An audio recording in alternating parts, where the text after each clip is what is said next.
Hello everyone, we're really excited that you are here to listen to us talk about hoarding and chronic disorganization. I am Dr. Becky Beaton and I am here with John DeBeatty and Diane Quintana, and they're both professional organizers. We met several years ago on my first television episode with Hoarding Buried Alive, and they were working with the same individual that I was working with, and we got to know each other then, and we've been referring back and forth for quite some time now. Yes. And at any rate, they're both professional organizers. They have tons of certifications, which you can see in their bios attached to this video. And I'm really looking forward to talking to them about their view from an organizational perspective.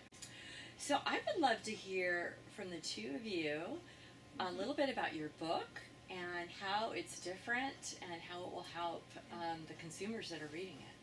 Great, thanks for asking. Yeah. We feel our book bridges a gap between professional books and basic self-help books, because we give case study examples of how we've gone into homes which are completely full and hoarded up, and help those clients get on top of it, get on top of the hoard, so that they have safe exits and they can actually cook in their kitchens and sleep in their beds and use their bathrooms and have their homes functioning the way they want them to again. Oh, that's fabulous. Yes, another point from that too is that a lot of our clients are so very relieved to find out that they are really not a hoarder.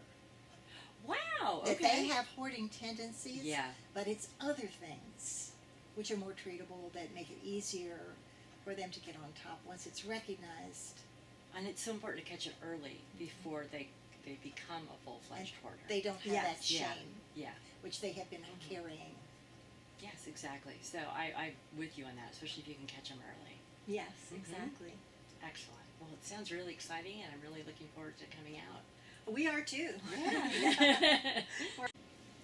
What was your most difficult situation on the TV show Buried Alive? I had several that were pretty difficult. Okay. But I think for me, I'm a big animal lover. Oh, So that would be hard. and they started to learn that not to send me on those. So every once in a while, there would be something going on. Like there was one where the dog was in really bad shape. Oh. And it was obviously neglected. And that was the one time I cried on the show. And, Yeah. I can imagine that. Yeah. I'm a big animal lover myself, and Oh my I just, goodness. oh my goodness, I would Yeah. want to take that animal with me. But Well, it turned out that somebody did take the animal. People were right to me about this dog all the time. Sure. Whatever happened to the dog? We took it to the vet, and the vet ended up keeping it. oh, good. One of the vet techs took it. Yeah, good. But the family, they were okay with that because they realized they weren't able to take care of it. Yeah. And then in addition with that same family, we had to report the mother to Department of Family and Child Services because of the condition of the home and what was happening with the kids. Like a whole wing of the house didn't have electricity. Oh, yeah. And things like that. So to me, I guess the hardest part is when there's somebody that can't take care of themselves that's being subjected to the disorder in such a way that it's causing harm. Yes. That's my hardest case. Yeah. Oh, I can understand that. That would be really difficult. So what common comorbidity tendencies or disorders do you see with hoarding? I see quite a few. I mean, it depends, but I often see PTSD of some kind. That is one that I see over and over again. There's some kind of trauma, whether they meet the criteria for full post-traumatic stress disorder or not. They've had a trauma, a loss, which is a trauma, and then that's usually what sets off, a series of them, and then one of them sets off the hoarding to become exponentially worse. It's just like one too many traumas. You said something to me earlier that I want to get on video. I did. Well, we've done a series of interviews with organizers, professional organizers, and one of them said to me think about it, we're all one breakdown away from hoarding. And I thought that was so powerful because you can see it. You can see it, yeah. If we go through terrible trauma, a big grief, Mhm. or a divorce, Mhm. or something, how we could just fill up our homes. Yeah, and Yeah. you know, and it might be that it's one of another comorbidity I see is major depressive disorder. Oh, okay. So they either have like they might or they're going through a period of grief Mm-hmm. and you know, from a loss, Yeah. or they have full-on major depressive disorder. Oh. And sometimes that's not hoarding. Sometimes they don't have the energy to clean up. Yeah. They don't care anymore. Mhm. And that happened, you know, sometimes on the show as well, where there was a couple episodes where we got there and I'm like, this person doesn't have hoarding disorder. They had major depressive disorder. We had one couple that both of them were extremely depressed. Oh my goodness. So you're And- talking about the Buried Alive show. Yes, thank you for clarifying that. Yeah, the Hoarding Buried Alive show that I was on for 4 years, and you guys were on the first episode with me. But so definitely that's one that there's also depression that will go along with it it's comorbid with the hoarding disorder. Yeah. ADHD I see constantly. Mhm. Oh yeah. Oh my goodness, and you know, it really helps if they get treated for that ADHD before you start working with them Oh, absolutely. and organizing. Mhm. That's what I find when I try to go It's into the true. home with them, or used to try to go into the home. But we'll talk about that later. Yeah. And then I see definitely social anxiety disorder, Okay. where they do not want to leave their home Mhm. and they don't want to get out and do things with people. So the hoard becomes their bunker. Yes. They hide behind their wall of stuff, or it prevents people from coming into their home. Do you find that if something changes, like for instance, if their son or daughter gets married and then their grandchildren, do you find ever that that's a reason for someone to be more motivated to get beyond the hoarding? So, like, somebody gets married and they might want to, like, actually bring people into their home? Or... No, let's say the person who has hoarded their home, Yeah. their son or daughter gets married and now they're grandchildren, and the grandchildren can't come over. Yeah, that's what I'm saying, yeah. Yeah, So that they get uh-huh. motivated because they want the grandchildren to come Right. over. Yeah. Uh-huh. Mhm. I'm just wondering if you Absolutely. ever see that something in their life changes so that all of a sudden They get the motivation. there's a motivator Yeah. there Mhm. to clean And up. I will say the reverse as well. Obviously, we know, like, grief or loss, if they lose somebody, if somebody moves out of the home, that might be, like, the kid goes off to college and that they start hoarding that room first. Sure. Or, you know, I've had people die in a room. Mm-hmm. A loved one died in a room, and then they start hoarding that room first. Okay. But one of the things I find when you talk about, like, people wanting the grandkids to come home is that I find that there are times they say they want the grandkids to come home, but they really do not want anybody in their home touching their stuff. Yes. Okay. So I learned from an organizer on the Hoarding Buried Alive show. She taught me the difference between the ideal self and the real self. Wonderful. And that was a really fabulous tool, where their ideal self was, I'm a great grandma and I want to entertain everybody at my house. But their real self is, no, I don't want anybody coming over, really. So I'm going to hoard even more to keep y'all out. Oh, wow. As a protection. Wow. As a protection. Mm-hmm. And so that's where the social anxiety comes in, or just, you know, they're just over it. They've had their own kids, or they don't want to really be grandma, even though they think they're supposed to be. Mm-hmm. That's a good. So, since the DSM-5 was published, have you diagnosed anyone with the hoarding disorder? Absolutely. We were very excited to finally have the official diagnosis versus it just being part of OCD, because as you know, not every person who hoards has OCD, and not every person who has OCD hoards. So, and then neurobiology, they realized, is different in people who hoard than people who just have straight OCD. Unless they have both at the same time. So every time we get somebody that meets the criteria, we do the diagnosing, here at the Anxiety and Stress Management Institute. Okay, great. So if you're working with someone with hoarding tendencies, do you designate a professional organizer to go in and work with them alongside?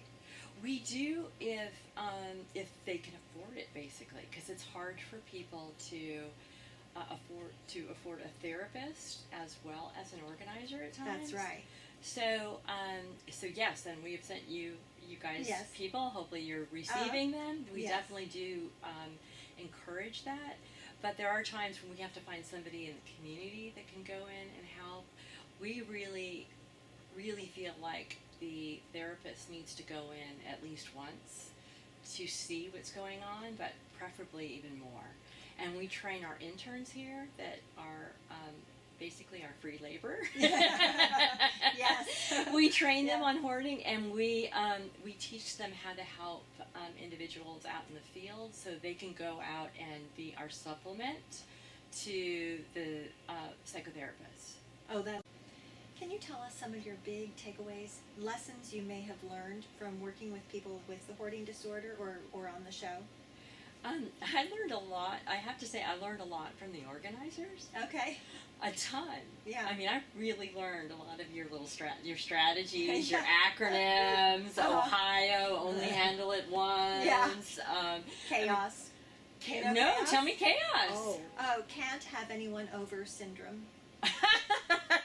That's great. Yeah. I like that. Yeah, That's yeah. really good. Mhm. And then I learned the ideal self versus the real self. Yeah. I learned tons of things from the organizers. That was really Okay. helpful because then I was able to take that back to clients. Sure. Let's see, other takeaways. One thing I really liked working with the Hoarding Burial Live show is they didn't, for the most part, try to take on too much. And every time it looked like, I mean, sometimes even when a bite-sized piece Mhm. became too much. Uh-huh. So we generally try to do one room. Okay. That was the idea. Mm-hmm. Sometimes it became more if they were willing to do that, or they had the support.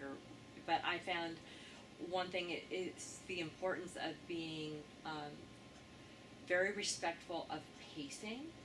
That Oh. slower is faster. Yes, that's a good one. Mm-hmm. Yeah. And that otherwise you can really traumatize them, and that Mhm. really is hurtful. Yeah. And then I learned that you have to be true to your word, absolutely. Mhm. That if you say we're not going to touch something, you don't touch that area, or they will not trust you again, and you've just traumatized them. Yes.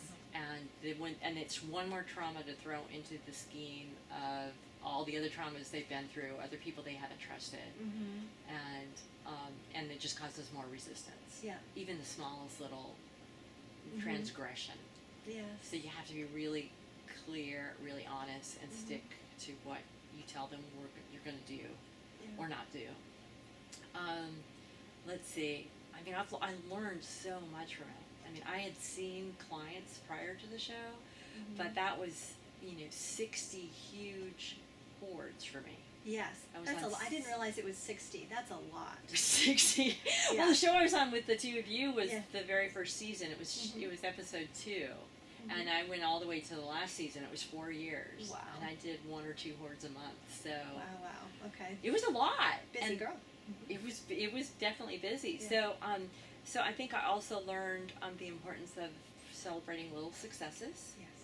and watching family members not do that, and that was heartbreaking. The importance of having people cheer you on and celebrate the successes. The importance of teaching clients how to organize. Mm-hmm. Because prior to doing the show, I didn't have any training in organization. Mm-hmm. Okay. You know, and so I learned so much from the organizers that if you don't know how to organize, you're just going to mess it all back up again. That's true.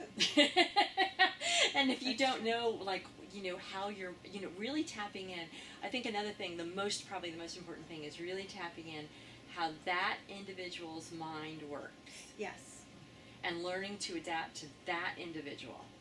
If they find something rewarding, then you give them that reward. Mm-hmm. If they find something distressing, you try to take that distress away. Mm-hmm. And that if they find that it helps them to, put the recycling bin on top of the counter even if it's not conventional, go with putting the recycling bin on top of the counter, because then the recyclables will actually end up in it. Yes, right, exactly. And that's the goal, right? Yeah. Yes. Yeah, so it might not be perfect to, somebody else's standards. But you're working with them.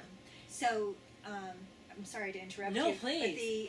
But what we find important is to make the organization work for that person. Exactly. Mm-hmm. Mm-hmm. So, it doesn't really matter how you would organize it or how I would organize it. Yeah. As long as we can figure out how the organization would work for that person, that's what matters most. I totally agree. And if they have one thing or two things that's working for them, don't mess with it. Don't. Not at all. Yeah. Yeah. I'm with you on that. You honor that and say, what can we learn from this? But you don't mess with it. Exactly. And how can I translate it into, another room or another skill? Right. Mm-hmm. Yeah. Great. Great. Well, it sounds like we're on the same page with that. Yes, definitely. So what I would love to know is from an organizational perspective, because, I learned on the fly for the most part. I would love to know what you find. Is there anything that is like the top 3 ways to help somebody become more organized? Like that in general that somebody needs to learn? Wow. My one of the top things that I tell my clients is the floor is not an option. So when we're looking for places to put things, the floor is not one of them. Okay. And what's one of yours? Well, I think just what I said about if you have something working for you, let's look at that and hook something to it. For example, if you always get up in the morning and feed your dog, something else you need to do in the morning, train yourself to do that right after you feed the dog. After I feed the dog, I'm going to put my briefcase by the front door so that I get it with me when I end up at work. I don't have my briefcase at home.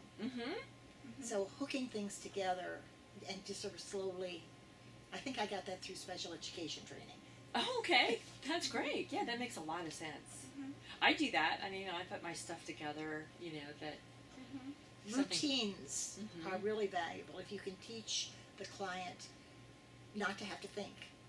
Just like I get up and shower and brush my teeth. We don't usually have to think about that. Some of our clients do, but most of them don't.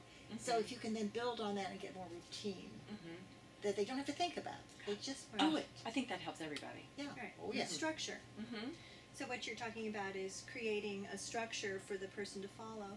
And what I find also helps is to create the a simple little chart, no more than 2 or 3 things. I'm going to do this, and then this, and then this. Like you said, I'm going to get up, I'm going to brush my teeth, and then I'm going to have my take my dog out or whatever. So as long as you can keep it simple and structure it, then people can follow them. I love it. Usually. That's great. Anything else? Any other little tip? Another tip for the organizer is to really, really listen. Yes. Listen with not just your ears, but your whole feeling. I worked with one PTSD client, and we worked very, very hard, several sessions, and we cleared a space of her floor. But then she told me, that's making me nervous. So what we did was we put some empty boxes on those spaces of the cleared floor and said, as you're able, remove a box. At your control. I'm so glad you mentioned that, because I actually found that to be very true for people with hoarding disorder, that really large empty areas can often be really stressful. In order, you need to allow them to have knickknacks or maybe even more furniture in a room than maybe somebody else would want, a designer would want, because somehow that makes them feel safe. We've talked about this before, the bedside table, and you might want to have a lamp and an alarm clock and maybe nothing much else, or your book, right? And somebody who hoards may need to have not only the lamp and the alarm clock and the book, but they might want to have and a package of tissues and maybe some candies and some Lotion. a little lotion and some other sort of more clutter than what you or I might want Yes. on the bedside table. Yeah. But as long as it's not stacks of books and not 5 boxes of tissues or whatever, Yeah. you know, we're reducing Mhm. we're reducing the bulk is really what it is. Mhm. And then the one thing else that, and we've touched on this and you've touched on this, we aim to do no harm. Oh yeah. So we Mhm. we always want to make the home safe, Mhm. and we look for places that things are stored that are not safe, like the oven storing papers Yeah. and you know things Mhm. like that. So we Mhm. want to make sure that everything is safe for our clients. That's wonderful. Do you think that groups like Clutters Anonymous or Overcoming Hoarding support groups help? My personal experience is yes, they definitely help. They're for the most part. There's always outliers, right? Yeah. So there are some times where I think it can make people worse, Mm-hmm. where they think that their problem is worse than the other people that they're in a group with, Oh yeah. and that they can't relate to them. That they're just so much worse, and they are getting better, and they're not getting better. Mm-hmm. Also, sometimes you have a personality disorder in addition to the hoarding disorder. Yeah. And personality disorders are really difficult to treat and do not do well in a support group.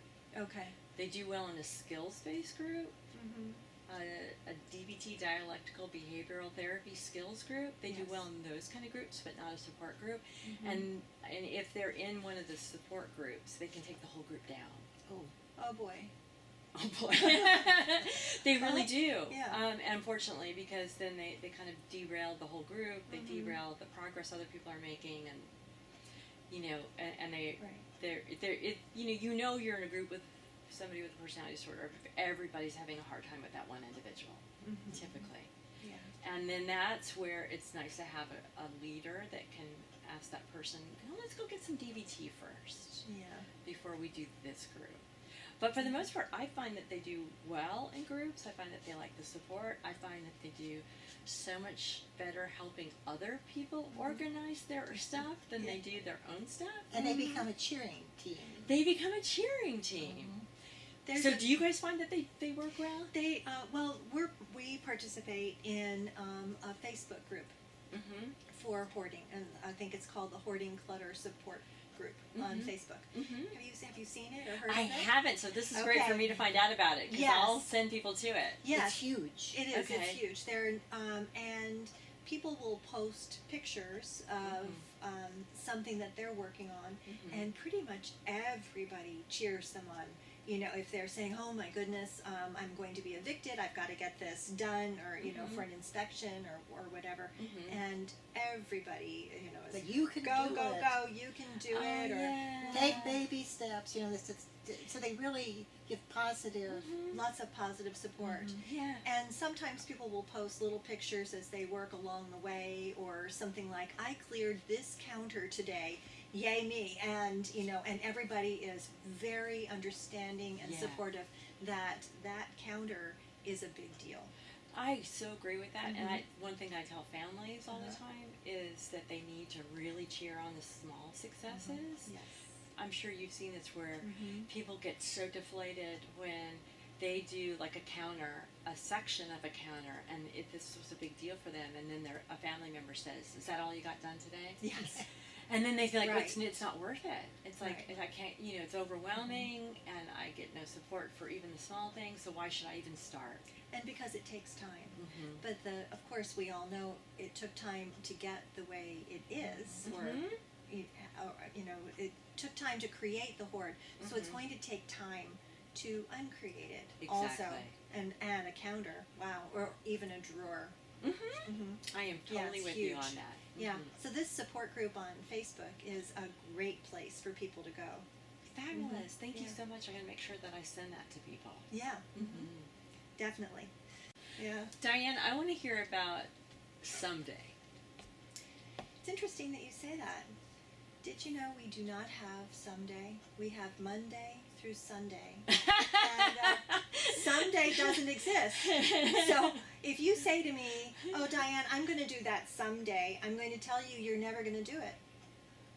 Because you haven't planned to do it. You haven't, even if you plan it, this is on my bucket list. Okay, so you have a bucket list that you will get to. Yeah. Okay, no problem. But tell me you're going to do it someday, just like later. Later is not a time. Yeah. If you're going to do it later, chances are you're not going to do it. Or I often say to my clients, try. It does not result in anything tangible. No. Right. I'm going to try to do that. It's like, are you going to do it? Or it's Yoda. Yeah. Do or not do. There is no try. Exactly. These all fall in the same thing. Yeah. Right? Yeah. That's a favorite of mine. Thanks. Yeah, that's great. I like that. What also I think some of these things have to do with is uncertainty. That's true. That I know for me working with folks with anxiety, that they get caught on what if. I call it the what if disease. Sure. Not the first person that called it that. There's a lot of anxiety experts, that have been around that have called it the what if disease. What if I need that tool someday? I better keep it somewhere. What if I run out of one box of Kleenex next to the bed, so I better have a backup? Yes. And I think that with anxiety, we've learned how important it is for people to lean into.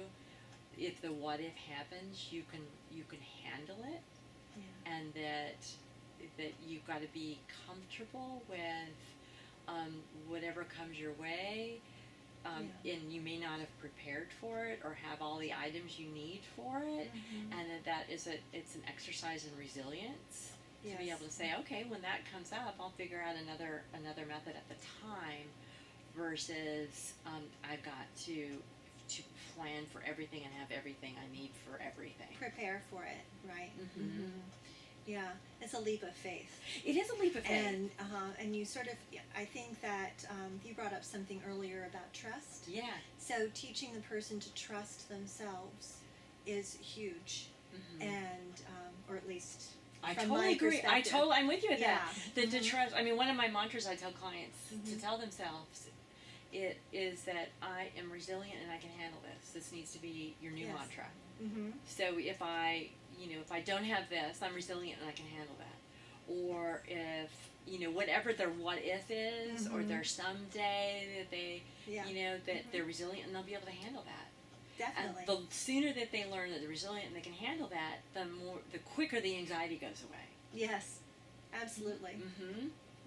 Because then they just roll with the moment versus prep for the possibilities. Right. Yes, exactly. That's always living in the future. Yeah. That's always looking to, how can I fix things so that if something should happen in the future, I'll be okay. Yeah. But we have to live now. Yes. So it all comes back to there is no someday. There is no someday. I'm going to use that one. Thanks. You're welcome. What do you think about the task forces that are popping up? We tried to create one here in Atlanta, but there is a task force in San Francisco, and I also heard about one in Connecticut. Oh, that's Hoarding Task great. Force. I think it's fabulous. I mean, again, like we were talking about, if there's any forum where you can get people to cheer people on and give them resources, I think that's really huge. I know you have a lot of resources coming in your book. We do. And I'm so excited for that because I get people contacting me all the time for that. Tell me how you feel like the task force helped people. Well, I know we talked to a professional organizer in the Netherlands, and she was describing their task force, and it's made up of social workers and firefighters and First responders. and then organizers and therapists. And the way it's working so well over there is that all of these agencies are working together to benefit people who hoard. Oh my gosh, that's so wonderful. So fabulous. Yeah. And I don't know how the task forces are set up in either San Francisco or Connecticut, but the one that we tried to set up here was to have a biohazard team. We tried to have you on our team. Yes, I know And then- Matt Hunter got really Matt involved. Hunter got involved. Yes, And then of who course, worked for us for a while. yeah, Yeah, I remember Matt. Mhm. And of course we had many professional organizers and somebody answering the phone and taking notes. So we couldn't get funding, unfortunately, Yeah. but the idea behind it was to have multiple agencies involved to go and help a hoarded home become less hoarded, Yeah. at least safe. Yes, at least safe. At least the harm reduction Yes. Right. piece, where you just make the home safe and functional. Yes. I know that one thing that has been interesting for me is I've done some trainings for code enforcement professionals. Yes. Through the University of Georgia, they have this whole Okay. series of trainings for code enforcement folks, and they'll often have me come to their annual meeting and teach them. And what I found really helpful is code enforcers tend to be, they want to abide by the rules, and the people who are hoarding are breaking the rules, and so they're not happy with them. No, of course not. Yeah. And that they, they also tend to be frustrated, and they don't understand the disorder. So one of my objectives in these trainings is to help them understand the disorder, Great. and to help them have more compassion and understand things like yelling at them is not going to fix it. It's, if anything, that they learn that they can't trust you, they're going to entrench even further and become more resistant. Right. And that, trying to teach them some soft skills in order to help, get buy-in for help, and to get therapy and organizers to help the person versus... Some of them are helpful though, Some of them are fabulous. because I'm now working with someone where we are. It's triage. We're trying to get a 30-inch path from the front door to the bedroom to the bathroom, and we have blinders on. Yeah, That's all we're doing, yeah, so that we can not get evicted. yeah, yeah. So we get to code. Yeah, we've had, and I don't want to say bad things about them, because we've certainly, here at the Institute, the therapists out in the field going to help clients, and then when I was on the Hoarding Very Alive show, we had some of the code enforcers come in and pitch in and try to help clean and paint and fix flooring. Oh, wow. So, Once they understand. Once they understand. Yeah. So that's the whole thing, is just really helping them understand that this is a mental disorder, and this is not like something they choose to do to make code enforcers' life more miserable, Right. or anybody else's life more Yeah, miserable, of because course most of not. the time they're more miserable than anybody around them anyway. Yeah. Not always, but Well, and so circling back around to the task forces, that's one of the big advantages, is that everybody educates everybody. I love it. Yes. I love They it. share. I'm so sad that it didn't work out. We are Right, too. like, Yeah. Maybe another time. Another time, possibly. So with memory reconsolidation, the neurobiologists have realized, and neuropsychologists have realized that you can bring up an old memory and we can change it, so it doesn't go back just exactly the way it was. And that's part of the reason why memory is fallible, where somebody might remember something differently than somebody else, and we all have our own view of it, and then even when you recall it, you might add things to it that you never knew were there. But the whole point of this is that once you bring up a memory, the researchers have found that you have 5 hours to change it Oh. before it becomes restored. Okay. And then it That's interesting. restores in its new form. So you can do things with that memory, like add different insights to it, add different, anything that creates emotional learning that is really, that people really hang on to, but, and it really like evokes the senses, or imagine that you bring in, somebody that you trust and feel safe with, and they help change the situation. Let's like recreate this memory. Yeah. And any way you can create something that sort of surprises the client, or the researchers have a lot of technical terms for it, like expectancy violation, Oh, wow. or something that's different in juxtaposition, a new idea in juxtaposition to the old idea, anything that is really like that is robust will Wow. change the memory and alter a person's perception basically for forever. That's very cool. It's Mhm. really cool, and there's these studies coming out saying that a lot of these new modalities have this in common, that they fit into the criteria of creating memory reconsolidation when we didn't even know that that's what we were doing. So the Mhm. science is backing up why these newer trauma modalities work. Yeah. So my suggestion would be refer them out to even a couple sessions Right. of some kind of trauma treatment Mm-hmm. that helps them view the world differently, so they're more open to learning new behavioral patterns. Right. Because if you can change the behavior, then you're golden. You're golden, Yes. and that's it. And just Mhm. trying to get them to be motivated to do something slightly different in Mhm. some way, shape, or form. Mm-hmm. So that's the trauma piece, in terms of treating trauma for substance abuse. That takes a That's a whole medical. other set of skills. Yeah. That's not my area of expertise. So I would refer somebody out for substance abuse treatment. And then once you get those done, if you've got major depression involved, they're not going to be motivated to Right. follow through with the Mhm. tasks we give them for homework, Yes. or even the stamina in the moment trying to work with them. Mm-hmm. And so if they, ideally they can get some help for the major depression, and that may be medication, it may not be medication.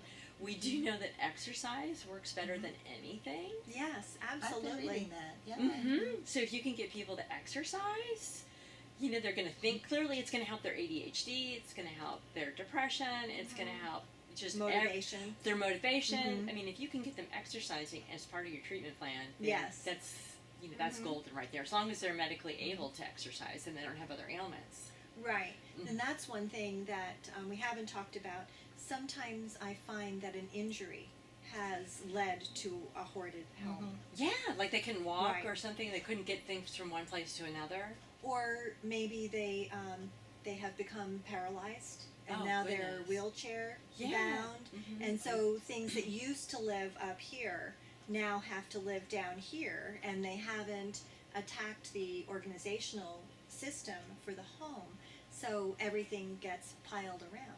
Well, that's fascinating. Mhm. That's a whole other area. A whole Or if they other- drop something, it's very hard to get down and get it. So it just stays It there. just stays there. Mm-hmm. So if you can address the organizational part of it, then Mhm. then you can help. It's really, a fascinating disorder, if you could say that, in some Yes, ways. in some but ways. but it's also so sad, Mhm. but so complex. It is. And that's the piece of it. It's so Mhm. complex, and these people are, typically are really, really bright people. They just their mind works differently. Yes, exactly.